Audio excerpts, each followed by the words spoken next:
Kini ang GMA Regional TV, One Mindanao.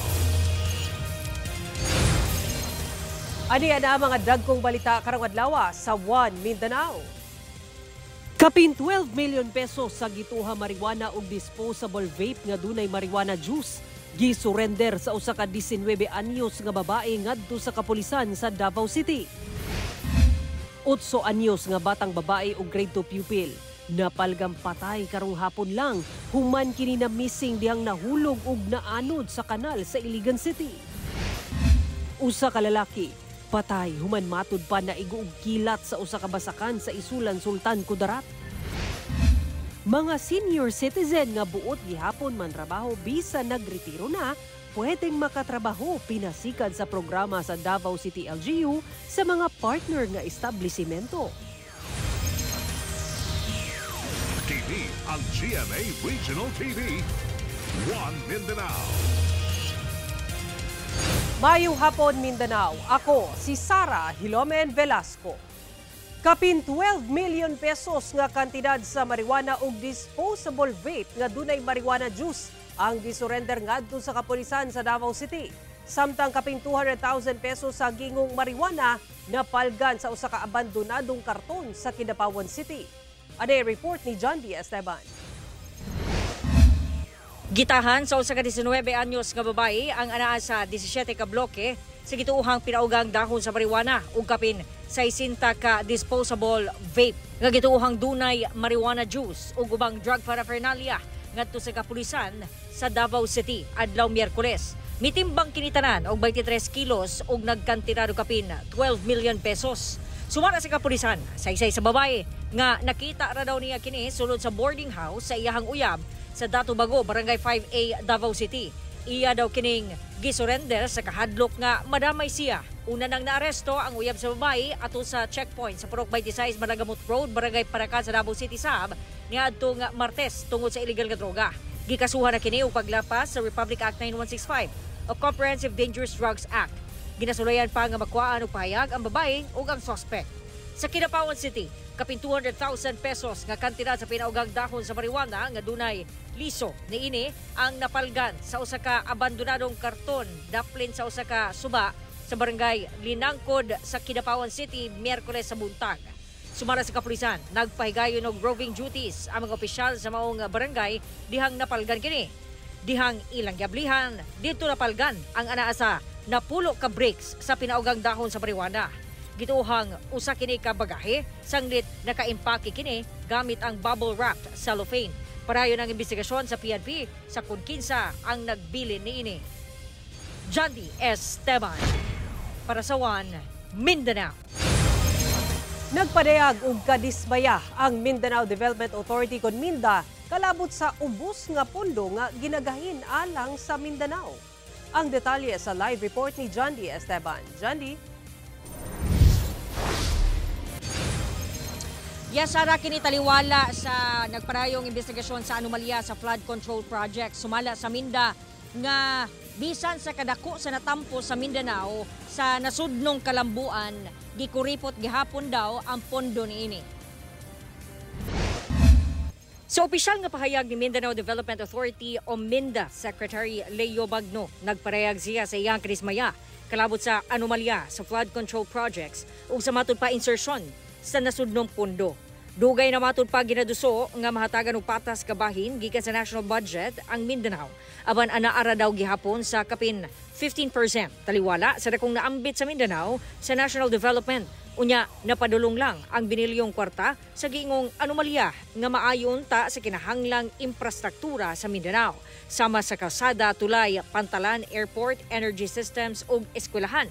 Suportado matud pa sa Minda ang kuting investigasyon batok korupsyon ug nang hinaot nga maundang na ang pagpangurakot ug matagamtaman sa Mindanao ug sa katawhang Pilipino ang saktong pondo ug serbisyo. Kahinumduman nga atol sa budget deliberations sa House Committee on Appropriations sa Department of Budget Management o DBM niadtong Agosto 18, gikwestiyon ni Cagayan de Oro 2nd District Representative Rufus Rodriguez ang pag-ubos sa gialokar nga pondo sa Mindanao alang sa 2026. Anaara daw sa 15.4% itandi sa 16.6% niadtong 2022. Daw nagpakita matud pa kini nga ubos ang prioridad sa pagpalambo sa Mindanao taliwala sa ekonomikanhong potensyal niini ug tinubdan sa natural resources. Apan tubag sa DBM, daghang proyekto matud pa ang alang sa Mindanao sama sa 4Ps Social Protection Programs ug Foreign Assistance Project. Samtang sumala ni Romeo Vasquez, ang Chief sa Consumer Protection Rights sa Department of Trade and Industry Region 11 ug kanhinasay sa Business Development Division sa DTI Davao del Sur. Kinahanglan gayud daw nga masumpo ang korupsyon sangnit makaapekto kini sa paglambo sa usa ka rehiyon. It affects investments or what we call as investor confidence. Isa jud sa mga nagapa-turn off sa mga investors if na corruption, mga red tapes kanang tuyoon og dugay-dugay ang pag-process because kailangan og Usa ka lakang sa DTI ang pagtabang ug paggiya sa mga lokal nga panggamhanan sa pag-facilitate sa mga investment. Just in DTI but also in coordination with Board of Investments, even Minda, we are capacitating our local government units, improve the way they facilitate investments, and set up the necessary policies. Sara, dugang ni Vasquez nga kinahanglan hingusgan ang pagpatuman sa ease of doing business aron nga mas mo-invite og dugang investor og masumpo o matapos na ang red tape. Sara. Okay, dagang salamat, John D. Esteban. Atong sayro ng dugang pang mga balita sa Mindanao. Makobanato si Efren Mamak live sa General Santos City. Efren. Salamat, Sara. Napalgang patay ang usa ka caretaker og itik human gituo ang naapil og igo sa kilat nga unang miigo sa dakong punuan sa kahoy sa Isulan, Sultan Kudarat. Ani ang detalye. Pataas nga dito sa baba. Gilayong gisusik kinaugmaan sa mga residente kining usa ka punuan sa kahoy sa usa ka basakan sa barangay Lagilayan sa Isulan, Sultan Kudarat human giingong naigo sa kilat Martes sa gabii. Nasuta nga daw dunay mga igo sa kilat ang maong punuan sa akasya gikan sa taas padulong sa ubos nga bahin sa mismong punuan niini. Apan napalgan sa ubos sa maong punuan ang usak ka lalaki nga nagbuyod na ug wala nay kinabuhi. Sumala pa ang maong biktima, usa kuno ka caretaker og itik ug tigtulugan daw sa maong lugar. Gani duna kini gimontar nga payag nga gama sa trapal sa ilawom sa maong punuan. Sumala sa ubang residente, posibleng naapil kini og igo sa maong kilat. Ban yung kwentas niya sa liig, nasunog. Tapos ang mga likod niya or dito sa pusod niya, may tinamaan din na konti sa mga likod ng katawan niya. Nag-itim yan, parang medyo nasunog ba. Ginasulayan pa nga makuhaan og pahayag ang PNP lakip kabanay sa biktima kalabot sa insidente. Sumala sa pag-asa, isolated thunderstorms nga epekto sa easterlies ang nasinati nga panahon sa mong lugar niadtong tungura. Kung asa pwedeng makamugna og lightning strike, usa kinahanglang mag-igmat. Isa kasi sa palatandaan, before mag-strike yung lightning, ay tatayo yung buhok. Naabutan siya ito sa open area, so most likely siya yung matatamaan. Sakaling nagtago siya sa lone trees, so siya yung matatamaan. Yung discharge ng kidlat is kakalat na sa lupa. Kahit 20 meters away ka sa lone object. Tambag sa pag-asa, kung dunay kilat, mupalayo sa mga tag-as nga lugar, sama sa mga bungtod, lakip sa mga punuan sa kahoy o dunay tubig o bisan unsang butang nga magkandak og electricity. Kauban si Gary Balantay ug Bong Vicencio, Efren Mamak, One Mindanao. Alang sa ato mga senior citizen, doon na mo'y oportunidad nga makatrabaho gihapon numan gipirmahan na ang kasabutan kalabot niini tali mga hingtungdang ahensya o ubang establishmento sa Davao City. Ani report ni Argil, relator. Opisyal na gipirmahan tali City Government of Davao, Dole 11 ug ubang establishmento ang Memorandum of Agreement sa paghanyag og oportunidad nga makatrabaho ang senior citizens sa Davao City. Kinilakip sa pagpadayong pagpatuman sa programa nga nagasuporta sa senior citizens. Dugang sab kini sa ilang retirement income ug ma-maintain ang ilang physical ug mental health. Together, we are building a city where every generation, young and old, has a rightful place and recognized worth. With the signing of this Memorandum of Agreement, the City Government of Davao affirms and upholds the right of our elderly population to seek employment that accords them the respect that they deserve. E-deploy ang senior citizens sa nagkadaiyang branches sa maong mga establishmento sa syudad. Labing una kini sa Mindanao sa maong mga establishmento nga mag-hire sila og senior citizens nga crew. Starting this year, we are proud to share that we have committed to hire 110 senior citizens starting this year po. So excited kami to welcome more of them sa aming stores dahil naniniwala kami at napatunayan na namin ang kanilang kakayahan. Sumala sa Oscar Davao, abli kini alang sa mga interesado og abled nga senior citizens. Limitado lang sa 3 hangtod 4 ka oras ang trabaho. Buto sabot sa able, bisan lampas ka nag 70 years old basta qualified ka sa ilang requirement, no? Kaya daghan man tag mga above 70 nga able pag yun siya. Ang buto sabot na wala pa siya kakayanan nga magtrabaho. Doon na namatod pa yung mga aplikante nga nagsumite og aplikasyon sa OSCA office. Kauban si Jojo Solarte sa kamera. Ako si Argil Relator. 1 Mindanao.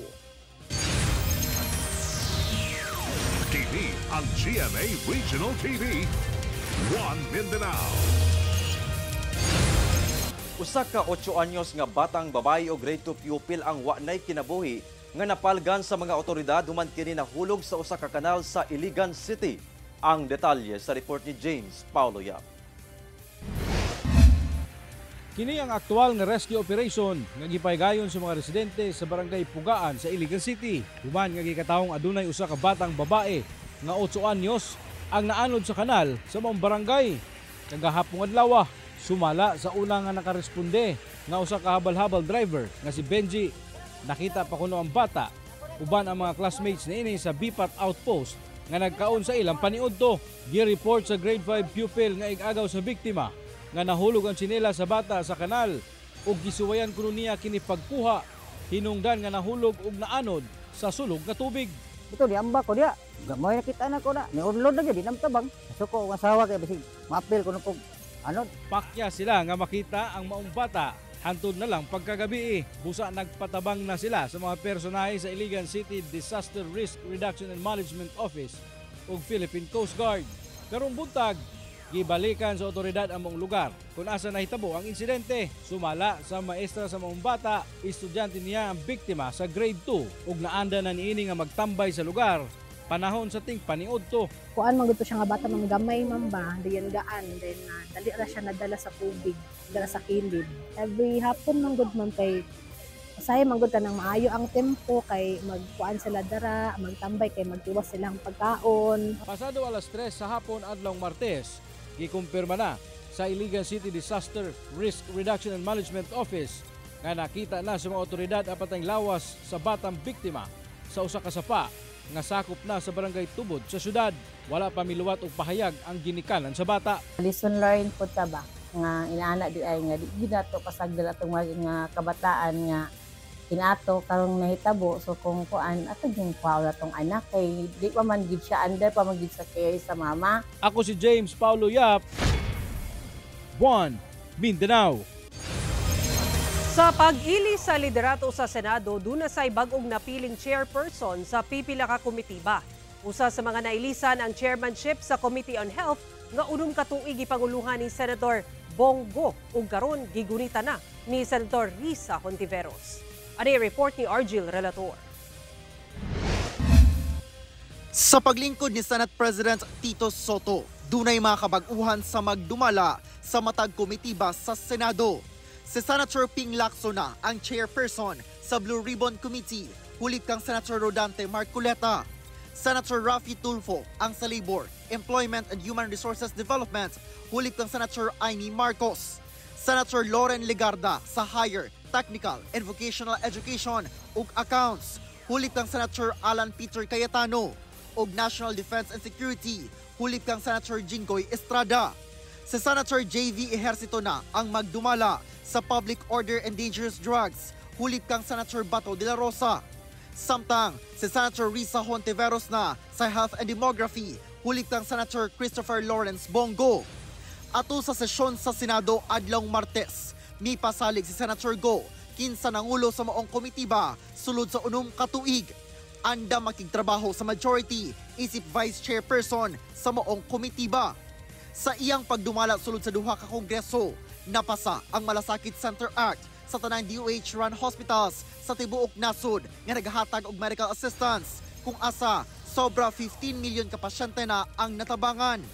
Gipasasab ang Regional Specialty Centers Act ug malampusong gisponsor ang pagpasa sa 92 ka mga balaod aron ma-upgrade ug makapatukod og public hospitals sa nasod. We have also advocated for the establishment of super health centers across the country. Pwedeng magpa-check up o magpa-konsulta dito. Diyan na po yung PhilHealth Konsulta. Pwedeng magpa-laboratory, minor operation o mga anak dito. Layunin ng inisyatibong ito na ma-decongest po ang ating mga hospitals. Ginususab ang pagbayad sa Health Emergency Allowance o HEA sa healthcare workers. I am glad that the remaining 6.7 billion HEA will finally be paid as committed to us by DOH Secretary Herbosa and DBM Secretary Pangandaman. Niresulta sab ang ipahigayon nga mga hearing sa PhilHealth. Dunay gipatuman nga reforma sa benefit packages, lakip ang pagpataas sa case rates sa most common diseases ug ang anti-poor regulations kaniadto sama sa single period of confinement policy. I will not waver with our commitment. I will not hesitate to help our people. I will not stop working until our people, especially the poor, have the medical and healthcare services they so deserve. Ako si Orgil Relator. 1 Mindanao. Rider ug angkas nga pulos lalaki ang patay human kini gipamusil sa Valencia City, Bukidnon. Kapulisan, aduna nay persons of interest sa krimen nga padayon nilang ginagukod pagkalambigit sa illegal nga droga. Posible daw nga motibo. Ano yung report ni Cyril Chavez. Nagbuyod kilid sa dalan ug wala na'y kinabuhi. Yang naabtan sa mga residente dool sa lugar ug mga otoridad. Kining duha ka mga lalaki nga gipamusil sa Purok 7, Barangay Vintar sa Valencia City, Bukidnon. Ang krimen nahitabo pasado alas 12 sa udto adlong Miyerkules. Migawas sa investigasyon sa PNP nga 47 anyos o 45 anyos nga mga lalaking residente sa barangay Kahapunan ang mga biktima. Matod pa, gasakay ang duha sa usa ka motorsiklo ug padulong sa direksyon sa lungsod sa San Fernando gikan sa Valencia City. Yang kalit sila gipamusil sa wala mailang suspect. Migawasab nga posibleng caliber 45 pistol ang gigamit sa krimen tungod sa mga na-recover nga basiyo sa bala. May nag-report ang Valencia CPS together with the intel operative sa different units conducted hot pursuit operation and drug net operation, sir. So however, wala silang nakuha kahapon pero as of this time, sir, may persons of interest sila, no? Nasayran sab sa otoridad nga ang usa sa mga biktima daan ang adunay death threat ug na-ambush na sab nitong milabay bulan sa Enero. Apan nakalingkawas usa sa mga motibo nga ginalantaw sa PNP ang daw pagkalambigit sa biktima sa illegal nga droga. May mga criminal record na to, sir, no? Even sa illegal drugs, sir, may record siya. Sa firearms, may record din siya. So definitely, sir, we're looking into many angles, sir, no, in relation to the said shooting incident. Pero itong kasama niya, sir, wala kayong makitang record. Karon, padayon ang pagpangita sa PNP sa mga persons of interest nga ilang na-identipika. Nanawagan sab sila sa publiko sa mga adunay impormasyon. Cyril Chavez, 1 Mindanao. Pipila ka mga mini dump truck sa Barangay Lapasan sa Cagayan de Oro City nga ginagamit sa pagkolekta sa basura sa barangay ang gina-repair. Hinungdan nga apektado ang pagkolekta sa basura karon sa mga sityo sa maong barangay. Nanawagan og dugang pagsabot ang Barangay Council sa Lapasan sa Cagayan de Oro City sa pagkalangan sa pagkolekta og basura. Human nga ang duha ka mga mini dump truck sa barangay anaa pa sa motor pool aron ayuhon. Matud sa Barangay Council, usa ka mini dump truck ug kaugalingong truck ni Barangay Chairman Julito og Siver na lang ang kasamtangang gadagan para mokolekta og basura. Tungod niini, dili gilayon makuha ang basura sa pipila ka sityo. Dugang pa ang kasamtangang suliran sa lokal nga kagamanan tungod sa nagpadayong transisyon gikan sa daang garbage contractor collector ngadto sa bag-o. Busa hangyo nila nga kung mamahimo, limitahan una ang ginaproduce nga basura ug likayan ang paglabay niini sa mga pampublikong luna.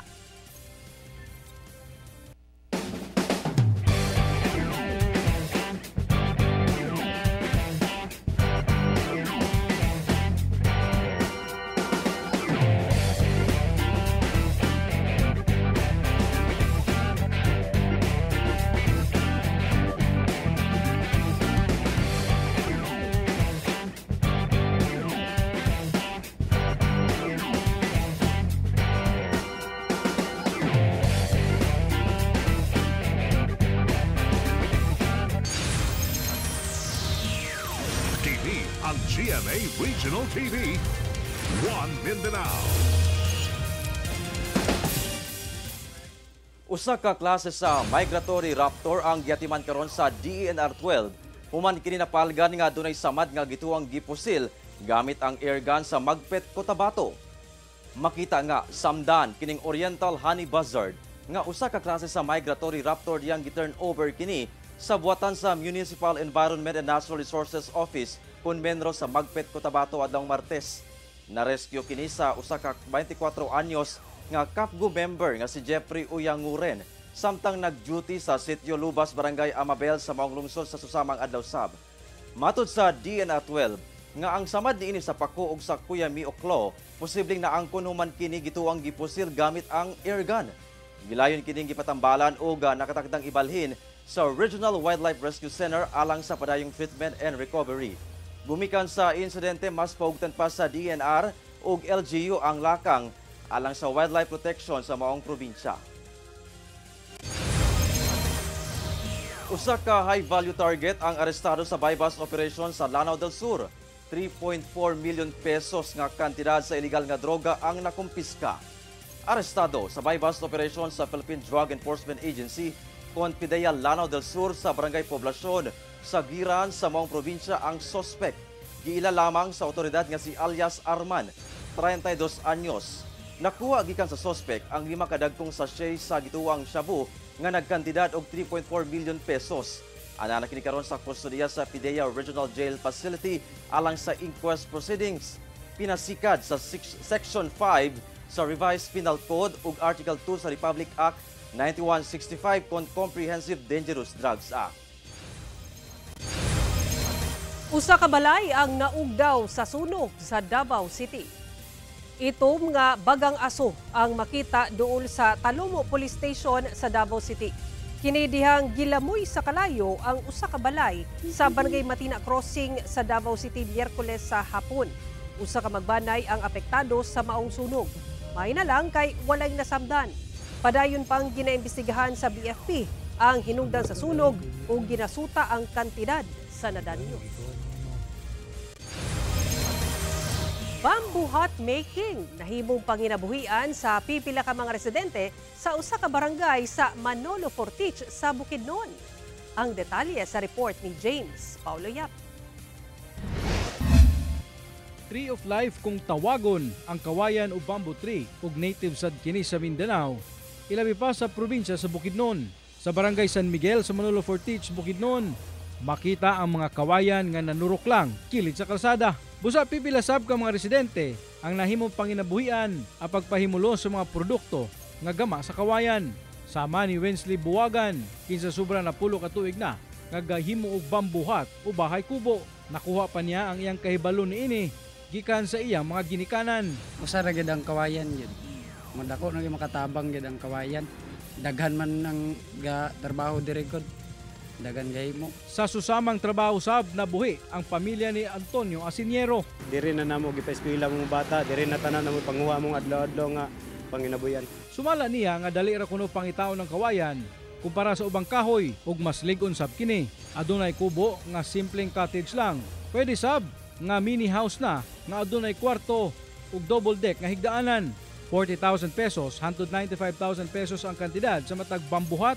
Depende sa klase, sukod ug materyales sa atop nga gamiton. 3 hangtod 4 ka semana sab nila kini nga himuon. Anaa sa 20,000 hangtod 30,000 pesos ang ilang kitaon. Matag mahalin ang bamboo hut. Kini man gud ma'am nanda na mo muni para native product mo gidjadja. Mas nakita man namo nga mas dako ang potential sa ani kay maka-price mong gikakuan. Kay kining kulurok muni nga nagkuan na mi. Pero kung open japon mi sa pre-order ning Cogon Grass. Sa karon adunay programa ang DOST alang sa bamboo industry.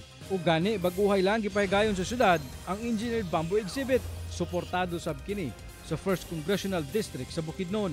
Kauban si Makoy Sempron, James Paulo Yap, One Mindanao. O alang sa itong mga kapuso din ha, doon na nabamoy plano karong weekend. O sa mga buot pa lang mag-hiking karong weekend, doon ay bukid sa Esperanza, Sultan Kudarat. Nga gitawag nila nga Skyscraper of the South. kini ang Mount Ugis. Kung unsa kini nga klase nga adventure, atong ubanan ang atong kapuso dinhi sa May Mindanao.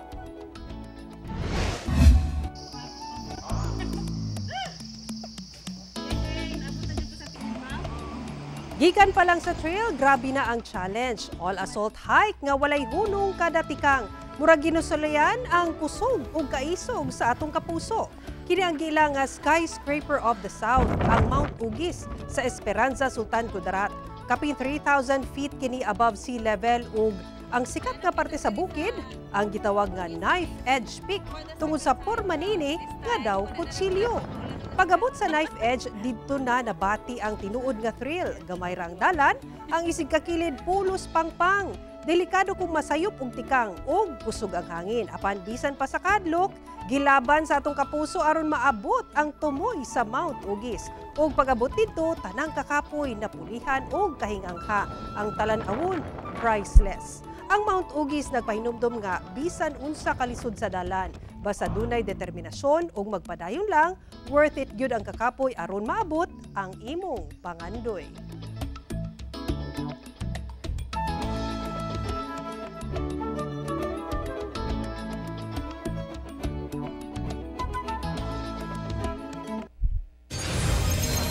Mga kapuso, doon na mo'y idea sa inyong next adventure karong weekend. Ug mao kato ang mga uling balita sa Mindanao karong adlaw. Mamahimo ninyo kining makita pag-usab pinaagi sa pagbisita sa official website sa GMA Regional TV o bisitaha ang among official YouTube channel ug i-click ang subscribe button para sa pinakaulahing balita. Daghang salamat sa atong mga kapuso sa Mindanao nga nagalantaw kanamo ug sa atong mga kapuso abroad. Padayon lang sa pagtutok sa mga lokal nga balita matag adlaw tungod sa GMA Regional TV, Local News Matters. Kami ang GMA Regional TV 1 Mindanao, tibok pwersa para sa mas na komisyon ug mas halapad nga pagserbisyo sa nasod.